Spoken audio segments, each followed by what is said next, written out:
오늘 은혜 받으실 말씀은 창세기 42장 우리 1절서부터 우리 17절까지 교독하시도록 하겠습니다. 구약성경 65페이지 창세기 42장입니다. 그때 야곱이 애굽에 곡식이 있음을 보고 아들들에게 이르되 너희는 어찌하여 서로 바라봐 보고 있느냐?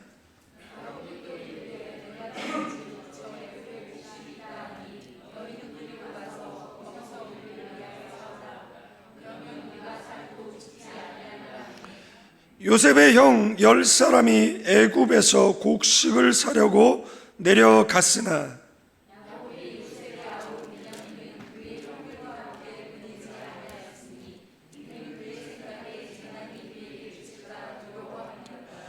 이스라엘의 아들들이 양식 사러 간 자 중에 있으니 가나안 땅에 기근이 있음이라.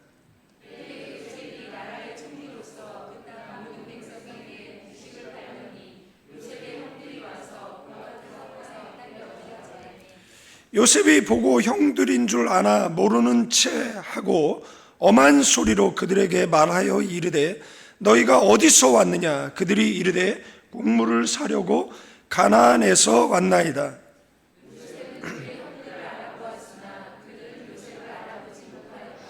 요셉이 그들에게 대하여 꿈을 생각하고 그들에게 이르되 너희는 정탐꾼들이라 이 나라의 틈을 엿보려고 왔느니라.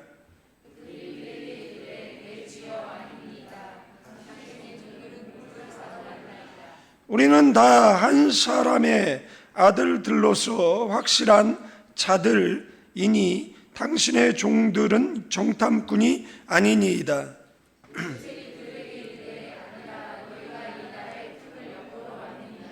그들이 이르되 당신의 종 우리들은 12 형제로서 가나안 땅 사람의 아들들이라. 막내 아들은 오늘 아버지와 함께 있고 또 하나는 없어졌나이다.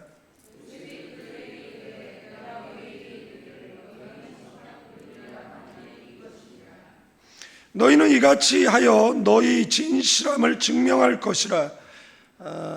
바로의 생명으로 맹세하노니 너희 막내 아우가 여기 오지 아니하면 너희가 여기서 나가지 못하리라.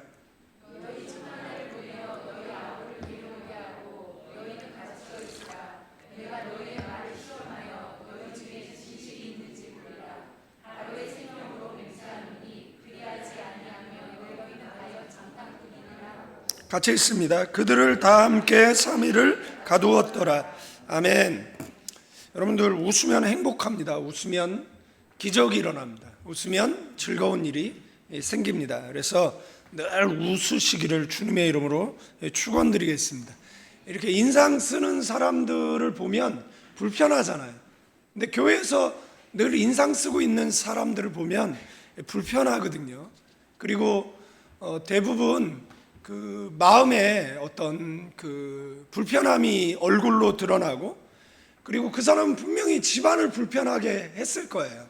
그래서 집안 구성원들도 얼굴이 다 불편하고, 또 그 불편한 얼굴로 교회에 오게 되어지면 교회에 있는 또 다른 사람들에게 그 불편함을 주게 되어져 있습니다.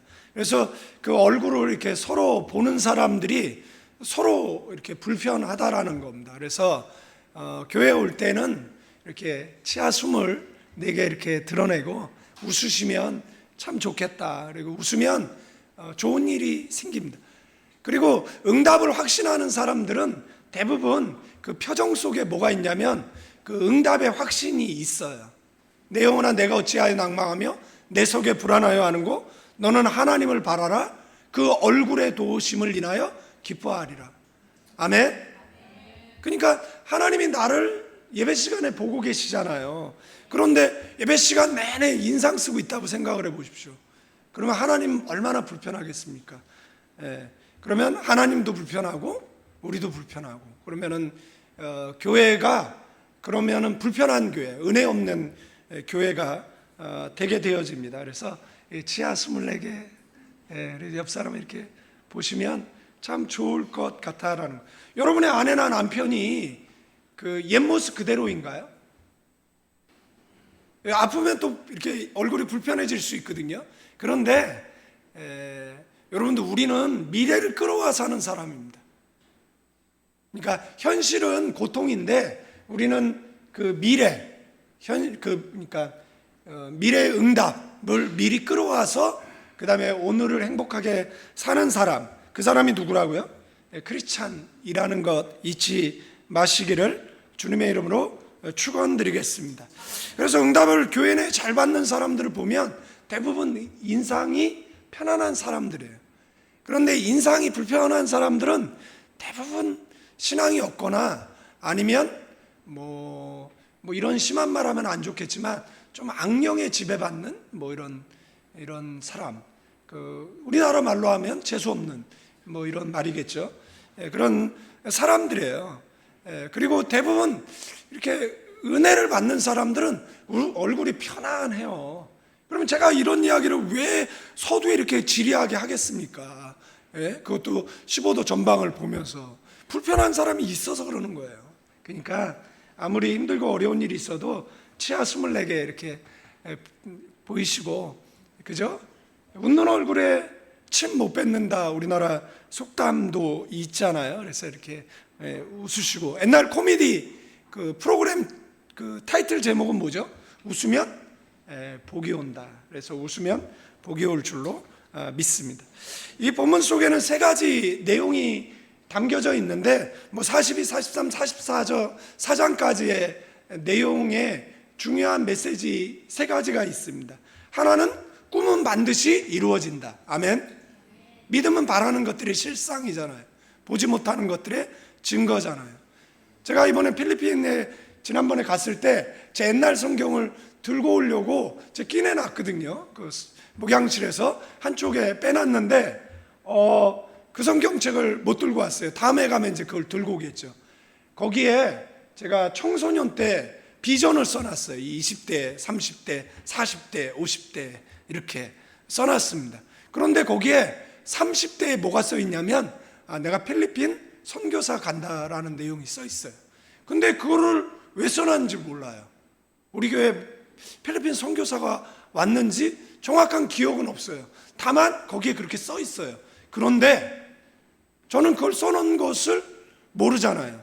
그리고 그때 분명히 써놓을 때는 기도했을 거 아니에요. 그러니까 기도하고 잊어버렸는데 하나님은 기억하시고 그 다음에 뭐예요?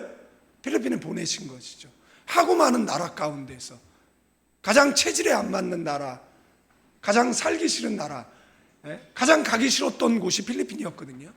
필리핀 가는 사람들한테 거기 왜 가냐라고 이야기하고, 저는 원래 그 북한에 대한 비전이 있었고, 그 다음에 그래서 중국에 있었고, 사할린에 있었고, 북한 들어가려고 하는데 못 들어가서, 그 다음에는 비전이 아르헨티나 가는 거였는데, 필리핀에 가게 된 거죠.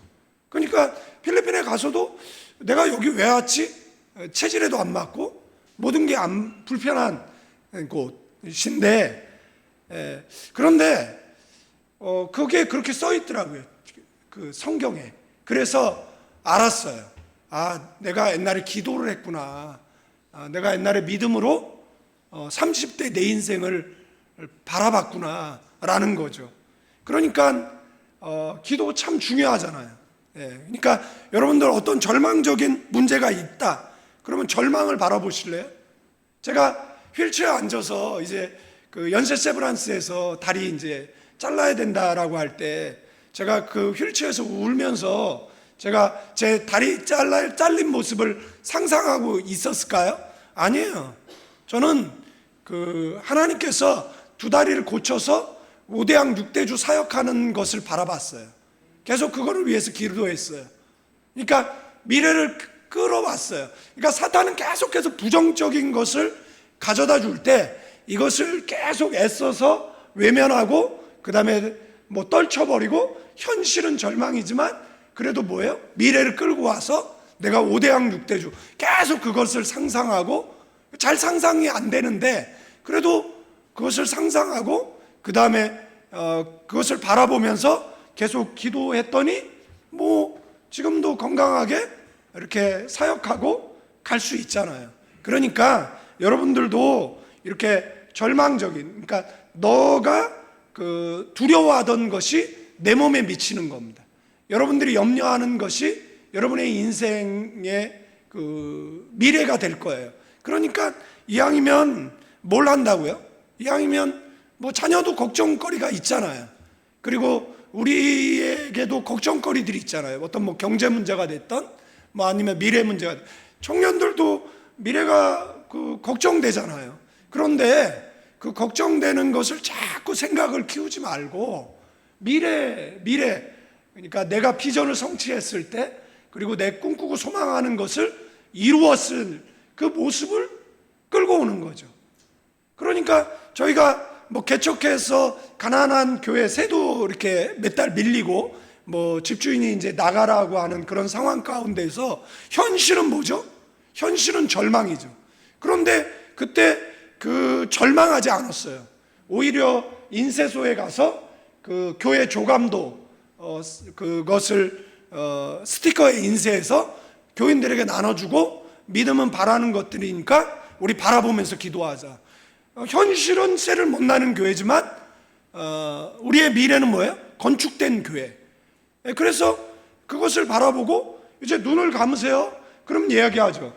들판이 있습니까? 들판이 있습니다. 들판에 갈대가 있고 낯이 나타나서 이제 그 풀들을 베는 거예요. 왜 낯으로 베요? 포크레인으로 풀면 되지.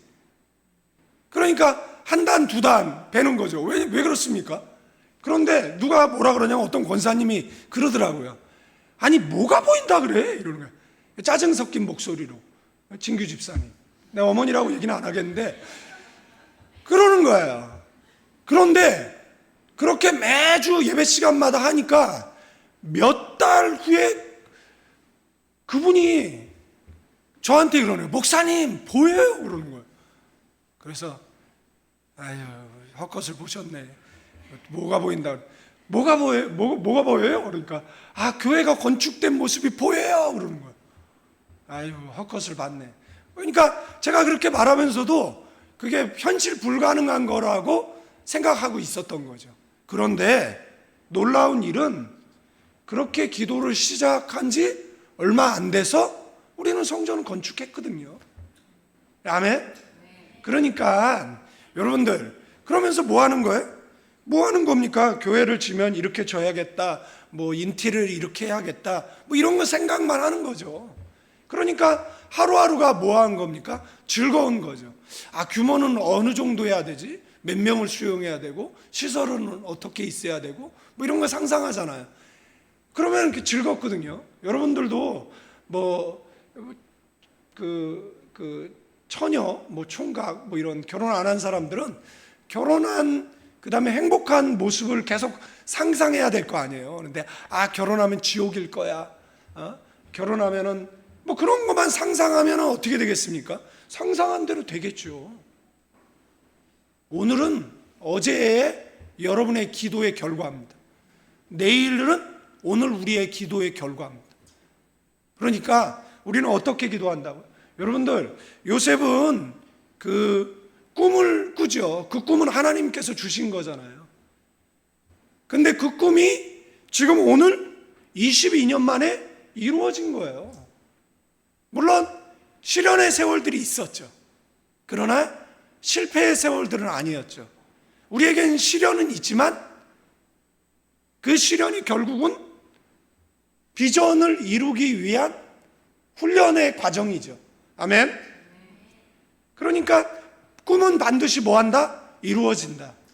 그러면 최소한 이렇게 말하면 여러분들은 최소한 비전 노트는 있어야죠. 그래서 노트가 있으면 여기다 비전 노트, 그리고 써야죠. 거기다 비전을. 그리고 그 비전이 하나하나 이루어져 가는 것은 뭐죠? 체험이잖아요. 유럽 가고 싶은 소망이 있었어요. 저는 그렇게 어디를 많이 다니고 그런 사람은 아닙니다. 그러나 하나님의 은혜 가운데 뭐 55년 인생 살고 뭐 유럽 정도 갔다 오는 것, 그거 그렇게 뭐 사치도 아니고 낭비도 아니잖아요. 물론 제 돈으로 간 것도 아니고, 예? 뭐 가족 경비도 뭐 다 교인들이 보태주고서 오히려 뭐 경비도 남고 뭐 그러고 왔어요. 그러니까 머리도 자르고 뭐 피부도 윤택해지고 뭐 그러고 온 거죠. 예. 그 두 분은 자신들의 경비를 좀 내는 것 같아. 많이 냈어요, 그분들은. 예. 왜냐? 저는 24년 원로고 자기는 아니잖아요. 그러니까 저는 많은 혜택을 받고 그분들은 이제 혜택을 못 봐가지고, 예. 뭐 하여간 그랬어요. 그리고 저한테 이제 가스라이팅 당하고 하루하루가 괴로움이었어요. 그래서 헤어질 때 다시 만나지 말자, 예, 이렇게 헤어졌어요. 비전은 뭐 한다고요? 반드시 이루어진다라는 겁니다. 두 번째, 우리가 이 본문 속에서 깨달을 수 있는 진리는 뭐냐라면 회개해야 한다는 겁니다. 회개 없는 구원 없습니다. 회개하라, 천국이 가까웠다. 아멘. 세례 요한도 예수님도 그렇게 복음을 전하셨어요. 그런데 이 복음, 이 피 묻은 원색적 복음이 바뀌죠. 예수를 믿으면 회개 없이 구원받는 것처럼 잘못된 그런 메시지가 전달되었던 것 같습니다. 뭐 세 번째는 뭐 설명드리겠습니다만, 이 야곱은 성경에 보면 가장 많은 인생의 훈련 받은 사람이 누구냐라고 얘기할 때 야곱입니다. 여러분들 하나님을 의지하세요. 아멘. 여러분들 기도하세요. 그러면 인생의 문제가 하나님 주권하에서 해결되죠. 여러분들 제가 이야기하잖아요. 그냥 믿음으로 살면 하나님께서, 그 성경 속에 나오죠. 믿음으로 사니까 홍해가 갈라지고 하늘에서 만나가 내리고 하나님께서 명령하니까 영풍이 불어 메추라기가 공급되고 의복이 닳지 않고 신발이 헤어지지 않고 요단이 갈라지고 이스라엘 백성의 함성 소리에 여리고가 무너지고 그들이 가나안 7족을 멸하고 가나안의 신정국가를 건설하는, 그것이 우리에게 주는 메시지가 뭐냐라면 하나님께서 들에 핀 꽃, 공중에 나는 새를 먹이신다는 거잖아요. 아멘. 그런데 계속 우리는 뭐 하는 거죠? 내가라고 이야기를 하죠. 열심히 사세요. 열심히. 예. 내가 뭘 할 수 있다라면 열심히 살아보십시오. 여러분이 할 수 있는 게 도대체 뭐가 있는지. 예. 제가 저희 어머니 병들었을 때 병든 어머니를 제가 어떻게 고쳐낼 수가 없어요. 제가 할 수 있는 게 없어요. 아무것도. 제가 할 수 있는 건 뭐냐면 기도하는 거예요. 하나님께서 생명을 연장해 주는 거예요. 제가 할 수 있는 것은 하나님의 은혜를 구하는 것밖에 없어요. 그리고 하나님의 은혜를 구했을 때 오히려 더 윤택했고, 하나님의 은혜를 구했을 때 오히려 더 부족함이 없었고, 하나님의 은혜를 구했을 때, 하나님의 은혜가 임했을 때 신유의 역사가 나타나고, 하나님의 은혜가 임했을 때 오히려 더 놀라운 은총의 삶을 살게 되어졌다라는 것입니다. 아멘. 그래서 야곱이 그렇게 의지하고 붙잡고 있었던 것마저 놓게 되어지는 사건이 이 내용 속에 벌어지고 있는 것을 보게 되어집니다. 여러분들 이 내용, 이 1절 말씀에 보면 그때, 그러니까 요셉이 총리가 됐어요. 그런데 7년 풍년 그리고 흉년이 시작되어졌는데, 흉년이 시작되어진 그 1년째 되는 해였던 것 같아요. 그런데 그 흉년이 너무 극심한 거예요. 어느 정도로 극심했느냐라면 이슬이 내리지 않았다라고 하니까 풀은 다 말라 버렸을 것이면, 문제는 뭐냐면 기르는 짐승을 유지할 수 없다라는 겁니다. 그게 재산이잖아요. 그 모든 것들을 다 뭐 하게 된 겁니까? 잃어버리게 생긴 그 정도의 흉년, 일하는 것이고, 이때 야곱은 한 129세 정도 되었을 것 같습니다. 오늘 1절 말씀해 보니까 너네들은 서로 바라보고 있느냐? 개역 성경에는 왜 관망하느냐? 이 말은 뭐냐면 인생에 예견하지 못한 그 흉년이 찾아온 거잖아요. 그러니까 어찌할 바를 모르는 겁니다. 답은 사방으로 우겨싸움 당해도 하늘은 열려 있기 때문에 답은 하나님이죠. 아멘. 그렇기 때문에 인생에 좀 어려운 문제, 어려운 숙제가 생기면 조금 더 기도하세요.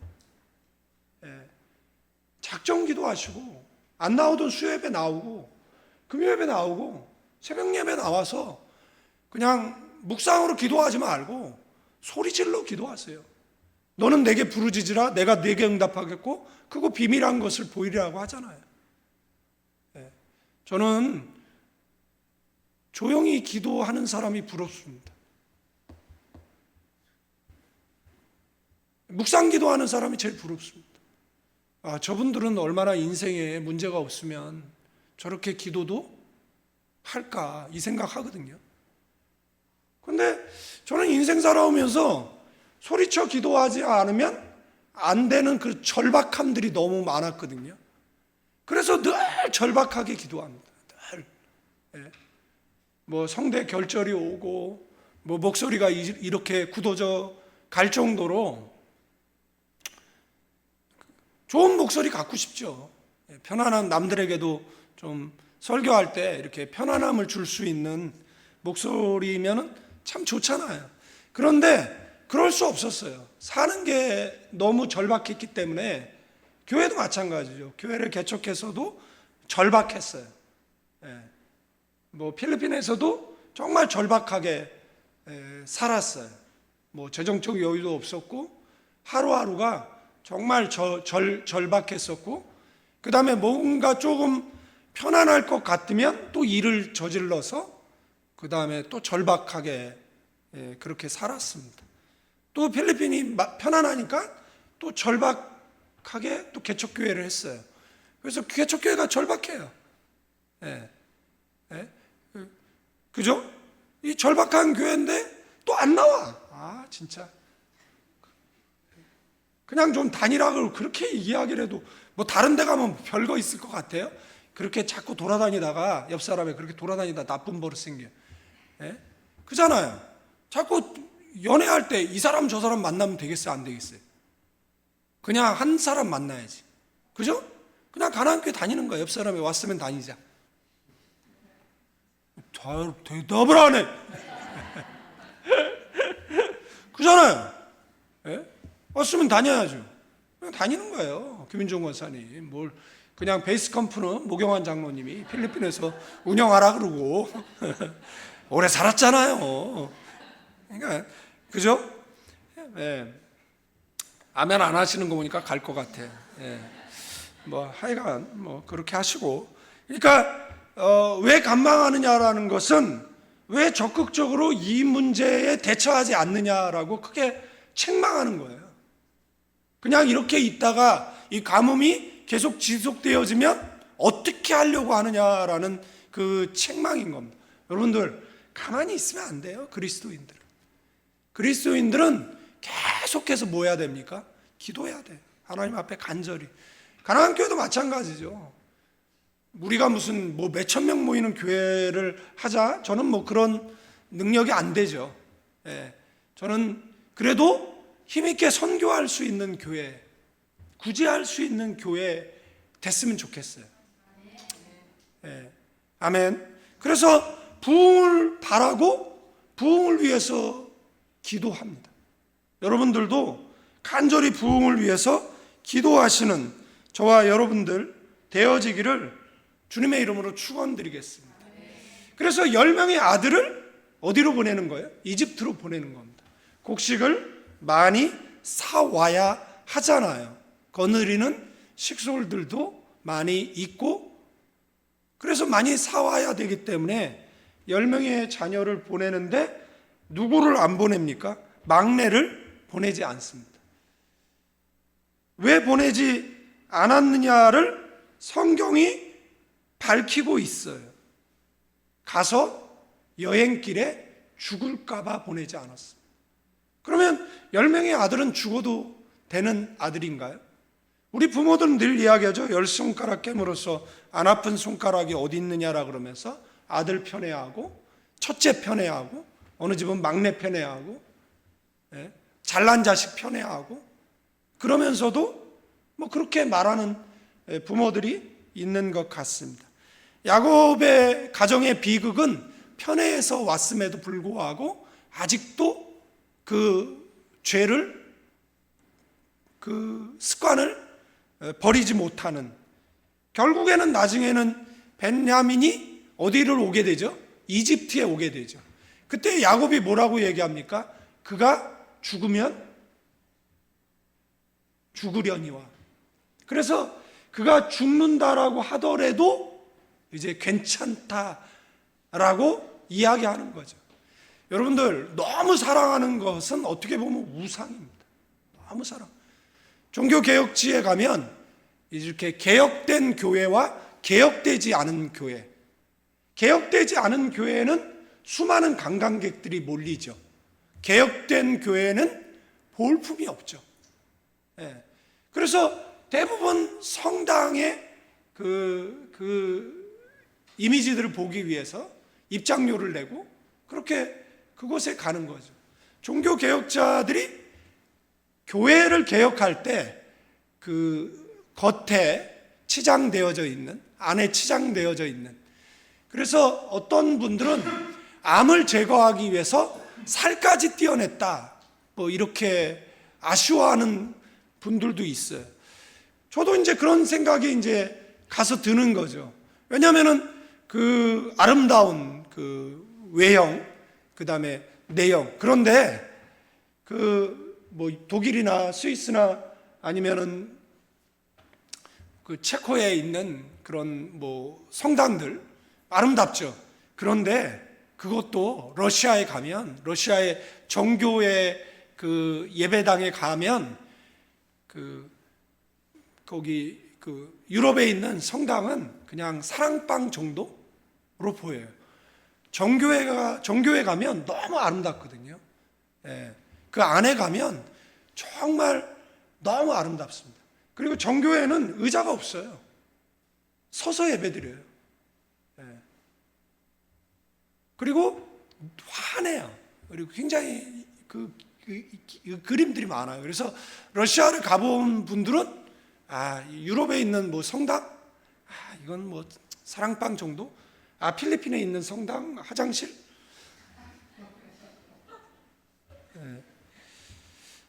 뭐 그렇게. 그런데 이제 그런 이미지들을 다 벗겨내고 누구를 보게 하는 거죠? 하나님에게 주목하도록 하는 거죠. 그러나 제가 이제 그 개혁된 교회는 사람들이 찾지 않고 개혁 안 된 교회는 사람들이 몰리잖아요. 그래서 마음 불편하게 기도하는데 하나님께서 주신 마음은 다 무너진다라는 거죠. 다 사라진다라는 거죠. 그리고 하나님의 준엄한 심판대 앞에 서게 되어진다라는 것입니다. 베냐민은 보내지 않습니다. 여러분들, 가나안에도 기근이 있었다라는, 성경에 보면 기근은 하나님의 징계잖아요. 그죠? 기근은 하나님의 징계입니다. 하나님께서 야곱을 징계할 게 있으셨을까요? 아니면 그 10 아들을 징계하실 게 있으셨나요? 징계는 왜 오는 거죠? 왜 징계가 감당하지 못할 정도의 그 징계가 오는 거죠? 그래서 결국은 가나안 그 약속의 땅을 떠날 수밖에 없는 그런 징계가 오는 거죠. 그거는 22년 동안 10 형제가 자신의 동생을 노예로 팔은 것에 대한 회개가 없었다는 겁니다. 그래서 이 결국 일련의 사건들을 통해서 그들은 그 인신매매한 그 요셉이 애굽에 가서 그렇게 상상 못할 정도의 지위에 오를 거라고 상상은 할 수 있습니까? 그러니까 요셉 앞에 섰지만 그 동생을 알아볼 수도 없죠.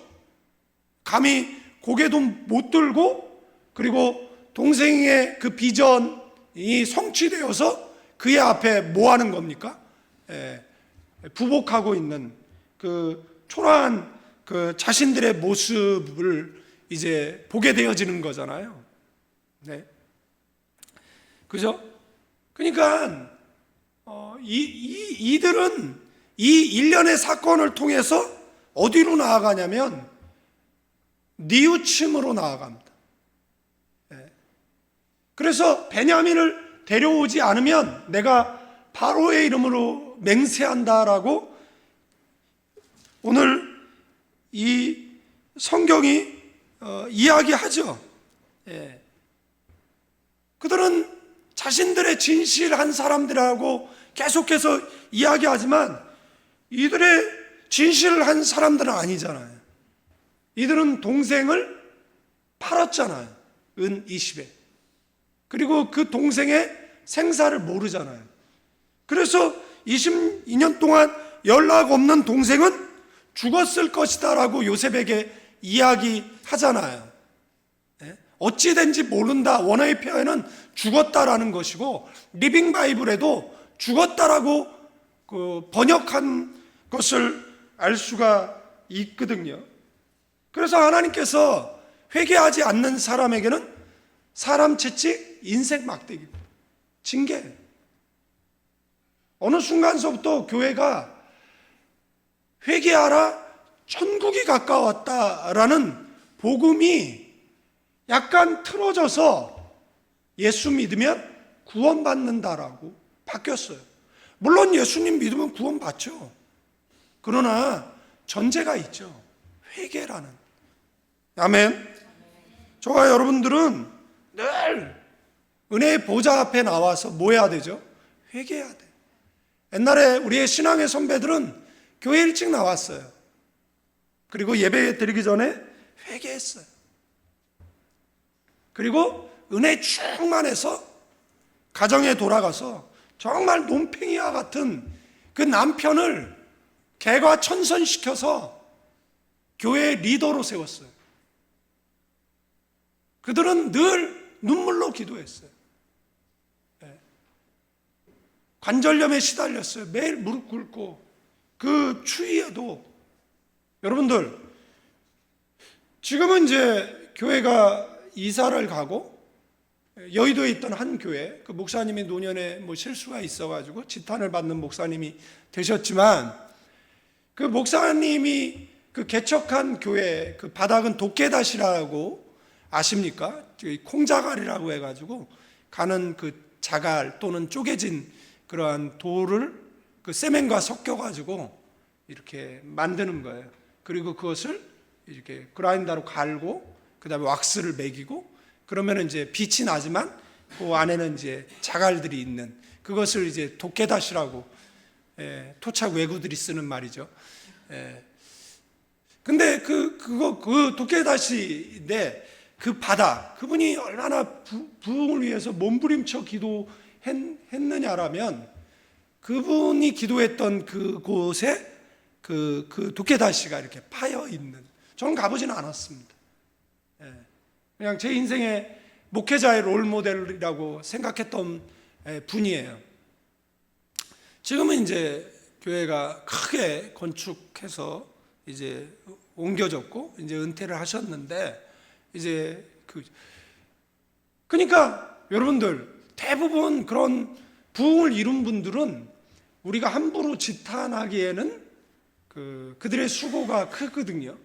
근데 요즘 이렇게 남 비방하기 좋아하는 분들은 이렇게 많이 비방을 하죠. 목회자를 이제 함부로 얘기하고 하는데, 특히 젊은 사역자들이 그걸 많이 하는데, 저는 그분들에게 해주는 말이 있습니다. 너나 똑바로 살아. 그리고 또 해주는 말이 뭐냐면 기도 열심히 하라. 이번에 유관용 목사나 이목 선교사한테도 같이 있는 내내 이야기한 게 뭐냐면 다른 방법이 없어. 다른 수단이 없어. 다른 길이 없어. 기도하는 길밖에 없어. 하나님의 은혜밖에 없어. 제가 우리 교인들에게 해줄 수 있는 목사로서의 마지막 남길 수 있는 유언이 있다라면 다른 길이 없어요. 다른 방법이 없습니다. 기도밖에 없습니다. 여러분의 문제를 해결할 수 있는 길, 인생을 역전할 수 있는 길, 비전을 성취할 수 있는 길, 그 질병에서 노인받을 수 있는 길, 다른 길이 없어요. 하나님의 은혜밖에 없어요. 그런데 그 은혜가 내게 머물게 할 수 있는 길은 뭐밖에 없어요? 기도밖에 없습니다. 기도밖에 없습니다. 여러분들 22년간 회개하지 않고 있는 누굽니까? 이 형들에게 요셉이, 여러분들 성경의 그 신학, 그러니까 성경을 해석하는 학문 중에 모형론이라는 학문이 있습니다. 기독교 서점에 가면 모형론이라는 그런 그 신학 서적들이 있어요. 한번 읽어보시면 구약에 나오는 이 사람들, 어떤 사건들은 이제 신약에 나타날 그 사건의 모형이다, 이겁니다. 요셉은 은 20에 팔리는 것이 은 30에 팔리는 예수님의 모형이다라고 이야기를 하는 것이잖아요. 요셉이 형들을 여기 어미라는 단어가 나오잖아요. 성경에 보면 이제 요셉이 7절에 보고 형들인 줄 아나 모르는 체하고 엄한 소리로 그들에게 말하여 이르되 너희가 어디서 왔느냐. 근데 여기 엄하다라는 이 표현이 엄하게 책망하고 엄하게 꾸짖는 그런 말이거든요. 그러면 요셉이 형들을 용서 안 해서 징계하려고 한 것은 아니에요. 그러니까 여러분들, 제가 여러분들을 엄하게 꾸짖고 책망하면 여러분 들을래요? 안 들을걸요? 교회 옮길걸요? 그래서 한국 교회가 망하고 있는 겁니다. 다시 개혁이 필요한 교회가 돼버린 겁니다. 교회가 교회다워지기 위해서는 권징이 서야 되는데 권징할 수가 없어요. 한국 교회가 타락한, 무너진 몇 가지 이유 가운데 하나가 권징이 바로 서지 않아서라는 이야기를 하는 겁니다. 목사도 마찬가지죠. 노예에서 권징하지를 못하니까 교단 탈퇴해버리고, 그리고 목회를 하니까. 여러분들, 책망을, 여러분 누가 책망하죠? 여러분들 누구한테 책망 듣습니까? 여러분 집에 있는 금쪽이는 누구한테 책망을 듣습니까? 그렇게 버릇없고 함부로 행동하고. 비행기를 탔어요. 싸움이 났어요. 잠자고 있는데 잠이 깼어요. 내용은 이겁니다.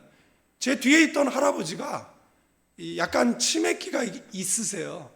독일에 살다가 한국으로 오시는 건지 아니면 가족들이랑 여행을 갔다 오시는지 자세한 내용은 모르겠는데 계속해서 뒤에서 이게 치는 거예요. 제가 이렇게 너무 힘들었어요. 그래서 제가 옆에 있는 희묵이한테 조용히 얘기했어요. 뒤에서 자꾸 쳐. 뭐라고요? 뒤에서 친다고. 뭐라고요? 됐어. 그리고 잠들만 하면 또 치시고 잠들만 하면 또 치시고. 근데 조용해졌더라고요. 근데 이분이 자리를 옮긴 거예요. 왜 옮겼는지는 잘 모르겠는데 이분이 자꾸 이제 정신줄이 이제 오락가락 하시는지 자꾸 앞으로 가고 뒤로 가니까 승무원이 제재를 가하니까 가운데다가 이제 가운데에다가 이제 앉힌 거예요. 옆에 세 자리에. 그런데 이분이 똑같이 이렇게 친 거예요. 근데 그 앞에 있는 이 여자분이 그 젊은 21살 뭐 된 그 남자친구랑 여행을 갔다 오는 부부는 아닌 것 같아요. 근데 그 자매가 그 뒤에 있는 분한테 말 표현을 좀 잘못했어요. 작작하라 그랬어요. 작작하라고. 그 연세 드신 분한테. 그러니까 뒤에 계신 그 딸인지 며느리인지 모르겠는데 미안하다고 사과하고 말을 예쁘게 하라고 얘기하더라고요. 그러니까 이분이 작작이 뭐가 잘못됐냐라고 그러면서 남자친구한테 묻더라고요. 작작이 나쁜 말이야? 이렇게 묻더라고요. 작작이 나쁜 말인가요? 작작이 나쁜 말이 아닌가요? 나쁜 말이 아니다는 표정인데. 그런데 그 남자친구가 그 뒤에 있는 분을 이렇게 여자라서 그런지 노려보는 거예요. 그 사이로. 근데 저는 이제 졸려가지고 있는데, 그러니까 뒤에 여자분이 뒤돌아보지 마세요. 다시 뒤돌아보지 마세요. 그래서 싸운 거야. 싸움이 더 커질 수 있었는데, 이제 비행기 아니니까 뭐 그 정도로 마무리는 이제 된 것 같아요. 근데 그 사람들이 여행 갔다 오면 다 불편했을 거예요. 여행 갔다 오는 그 남자 두 사람도 불편했을 거고, 그 사람도 불편했을 거예요. 그래서 지켜봤어요. 뭐 서로 이렇게 화해를 하나, 뭐 나중에 미안하다고 하나, 뭐 그런 건 없더라고요. 이제 이민국 이렇게 저기 통과하는데, 이민국이 아니죠. 우리나라도 이민국이죠. 그러니까 통과하는데 그 사람을 봤어요. 그 자매하고. 근데 되게 착하게 생겼어요. 되게 순진하고 되게 착하게 그냥 욱했던 것 같아요. 네. 근데 이렇게 화해했으면 참 좋겠다. 뭐 이런 생각했어요. 다행히 제가 아니어서. 네? 제가 또 소심해가지고 제가 또 뒤돌아봤는데 연세가 너무 많으셔가지고 뭐라고는 못하겠더라고요. 근데 그 전에 갈 때는 뒤돌아봤거든요. 어떤 분이 계속 툭 쳐가지고. 그래가지고 봤더니 이제 그분은 이제 그 다음서부터 제 강렬한 눈빛에 의해 조심해 주셨는데, 그런 일이 있으면 다 불편하잖아요. 다 불편하고 다 불편한데, 제가 뭘 말씀드리려고 하냐면, 여러분들 엄하게 책망할 때는 불편함이 있는 거예요. 그러니까 하나님이 우리를 엄하게 책망할 때는 정말 심사숙고하시고 아마 책망할 거예요. 구약의 하나님은 뭐 진멸하는 하나님 누가 그러는데, 여러분들 저는 필리핀에 있을 때 구약만 설교했어요. 그래서 필리핀에 있는 교인들이 저보고 뭐라 그랬냐면 구약에서 톡 튀어나온 사람 같다라고 얘기했어요. 근데 한국에 와서는 뭐 신약을 많이 하는데, 뭐 수협에는 이제 신약을 하잖아요. 그런데 지금은 이제 뭐 이렇게 창세기 강해를 하다 보니까 이제 또 구약을 하고는 있습니다만, 근데 하나님이 책망할 때는 참고 또 참고 또 참고 또 참고 기다리고 또 기다리고 기다리셔서 그 다음에 책망하시거든요. 물론 만날 수 없었죠. 노예로 팔렸는데 어떻게 만납니까? 이들은 용서받을 기회가 없었죠. 사과하지 않는데 어떻게 용서합니까? 영화 밀양에 보면 자식을 죽인 사람이 교도소에서 예수 만나서 자기 용서받았다라고 얘기할 때 전도연이 내가 용서하지 않았는데 누가 감히 용서하냐라고 하나님을 향해서, 하늘을 향해서 뭐라고 얘기합니까? 가만히 안 있을 거라고. 장로 유혹하고 불륜에 빠지고 집회 방해하고 나중에 손목을 긋고 자살을 시행하잖아요. 근데 그 영화를 만든 감독은 이창동 감독이잖아요. 문체부 장관을 지냈던 크리스찬이잖아요. 그런데 그 영화는 안티기독교 영화가 아니거든요. 그 영화는 속건제 정신을 가장 잘 소개하고 있는 영화예요. 여러분들 사람에게 잘못했으면 뭐예요? 잘못했다고 말하세요. 기독교인 목사님들이 회개를 잘못 가르쳐 놔서 그냥 하나님께만 회개하면 되는 줄로 압니다. 그렇지 않아요. 성경에는 반드시 뭐 하라 그랬습니까? 물건을 파괴했으면 배상하라 그랬습니다. 잘못한 사람이 살아있으면 뭐 해야 돼요? 사과해야죠. 요셉에게 용서를 구해야죠. 그게 진정한 회개이죠. 그럴 수 있는 뭐가 마련된 겁니까? 현장이 마련되어지게 되었다라는 것입니다. 이들은 이 일련의 사건, 정탐꾼이다라는 누명을 쓰고 옥에 갇히는 이 사건을 통해서 자신들이 22년 전에 저질렀던 죄를 생각합니다. 여러분들, 우리가 뭔 일이 생기면 죄가 떠오릅니까?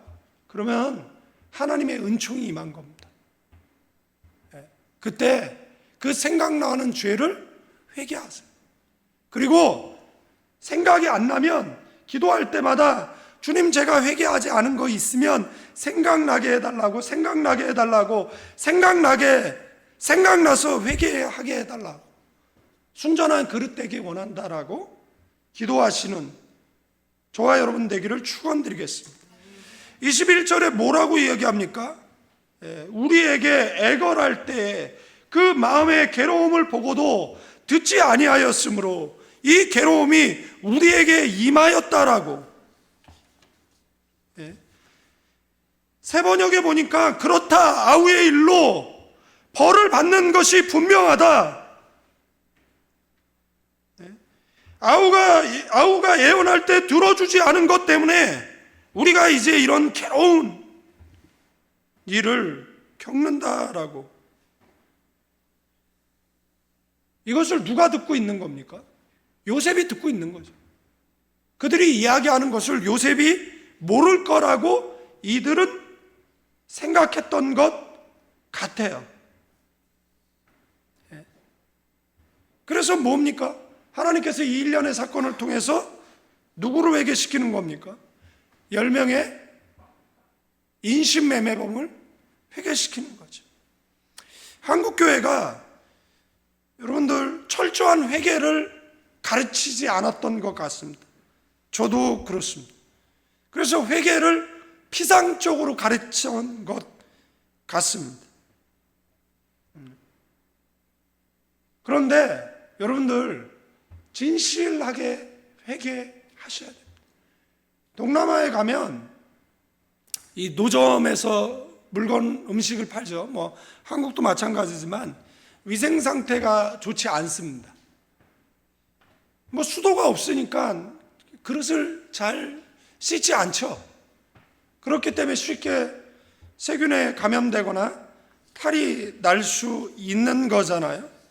그러니까 우리가 그런 불량식품, 길거리에 파는 음식 담는 용기처럼 그냥 대충 씻고, 그 다음에 거기에 또 은혜를 받고, 또 죄를 짓고, 또 대충 씻고, 그래서 우리가 그런 상태에 있는 거예요.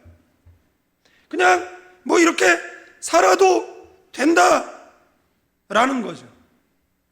여러분들, 그 전직 경찰관, 그 민주화 운동 하던 그런 학생들을 잡아다가 그 물고문하고 전기고문하고 반신불수 되게 만들고 성추행하고, 이 사람이 시대가 바뀌어서 이제 교도소 갔는데 거기서 뭐 은혜를 받았어요. 그리고 목사 안수를 받았어요. 그리고 간증하러 다녀요. 그게 한국교회 수준인 거잖아요. 그런 사람들을 어떻게 단에 세우죠?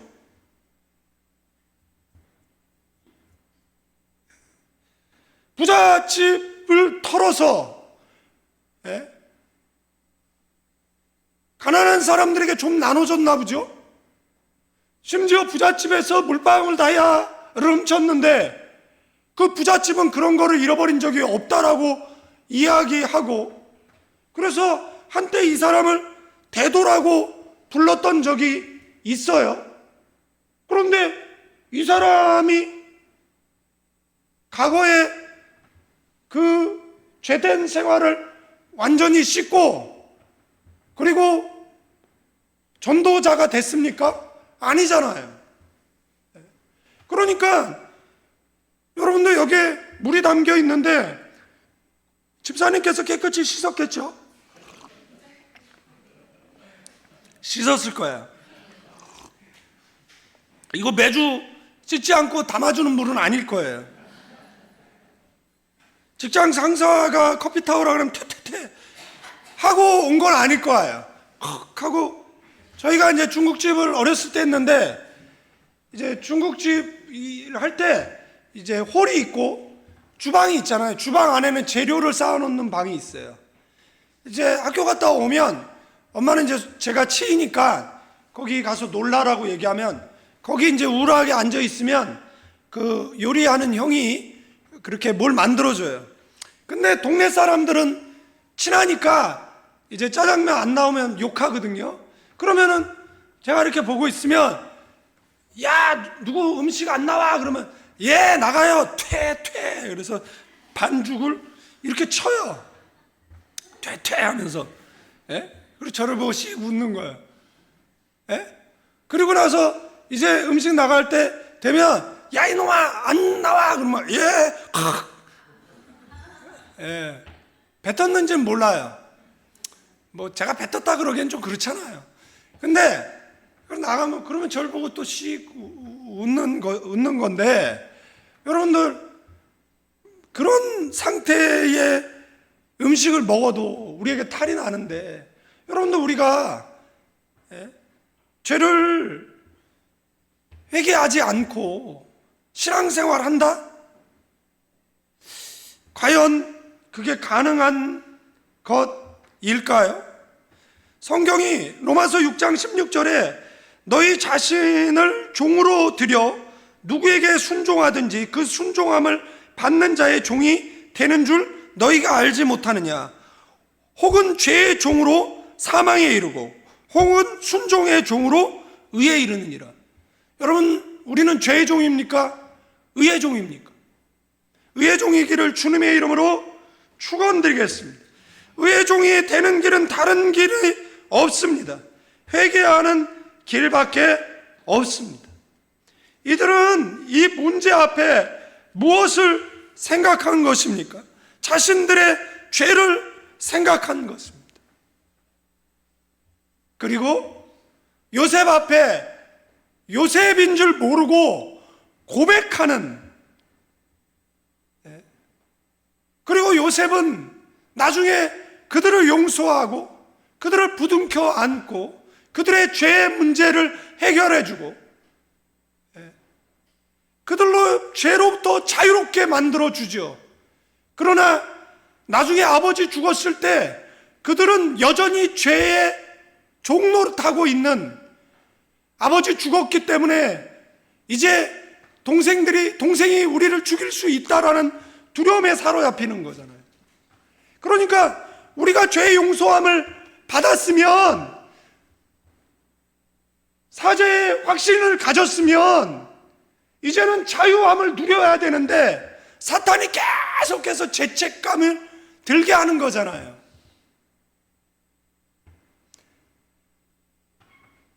그때 요셉이 울면서 형들 아니라고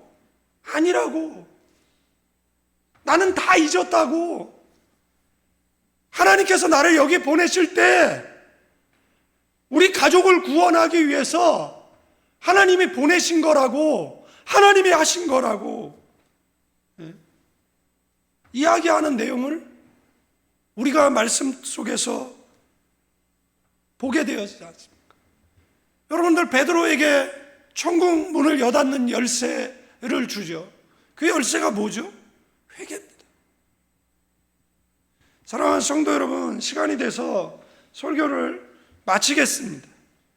여러분들, 우리의 인생을 뒤돌아보시고 주님 앞에 해결되지 않은 죄가 있다든지, 남편에게, 아내에게, 자식에게, 부모에게, 이웃에게 혹 잘못이 있다라든지, 그러면 회개하고, 아멘, 깨끗한 그릇으로 하나님의 은혜가 임할 수 있도록, 아멘, 그리고 그 하나님의 은혜가 임한 그 기쁨 가지고 살아가는, 그 자유함 갖고 살아가는 저와 여러분들 되어지기를 주님의 이름으로 축원드리겠습니다.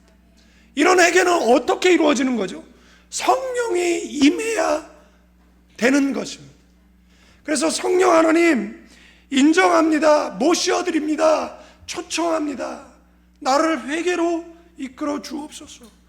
여러분들, 우리가 살면 얼마 살까요? 저는 인생에 이기는 살아인 것 같아요. 3기를 살고 있는 것 같아요. 그리고 주님 앞에 서게 되어질 거예요. 저보다 젊은 후배들은 저보다 시간이 더 많이 있겠죠. 사람은 아파서 죽지 않습니다. 사람은 사명이 끝나면 죽습니다. 그래서 제가 교인들에게 맨날 비전 선포하는 이유는 뭐냐면 오래 살려고 그래요. 그것을 다 이루려면 120까지는 살아야 돼. 그래서 그거 끝날 때 되면 또 뭐 하겠다. 그거 끝날 때는 또 뭐 하겠다. 그래서 하나님이 데려와야 되는데 저거 빨리 데려와야 되는데 저 사고뭉치 빨리 데려와야 되는데 자꾸 딜레이 되는 이유가 뭐냐면 사람은 비전이 끝나지 않으면 떠나지 않습니다. 여러분들 이 시간에 기도하는데, 그리고 찬양단 나오셔서 우리 찬양할 때 성령이 오셨네. 내주에 보내신 성령이 오셨네. 아멘. 예배 시작 전에 그 찬양을 부르는데 마음이 너무 뭉클한 겁니다. 맞아요. 우리 교회에 성령이 오셔야만, 우리들 가운데 성령이 오셔야만 우리가 이 세상을 믿음으로 돌파하고 주님의 영광을 위해 쓰임받다 주님 앞에 어여치 떳떳이 서게 되어질 줄로 믿습니다. 이제는 우리 주 예수 그리스도의 은혜와 아버지 하나님의 극진하신 사랑, 성령님의 감화 감동 교통 충만 축복하심이 이 자리에 모인 모든 믿음의 사람들 다시 한번 신앙의 옷깃을 여미고 회개의 자리로 나아가며 성령 하나님 모시어드리고 인정하며 초청하는 믿음의 사람들 위해 이제로부터 영원까지 함께 계실지어다. 아멘.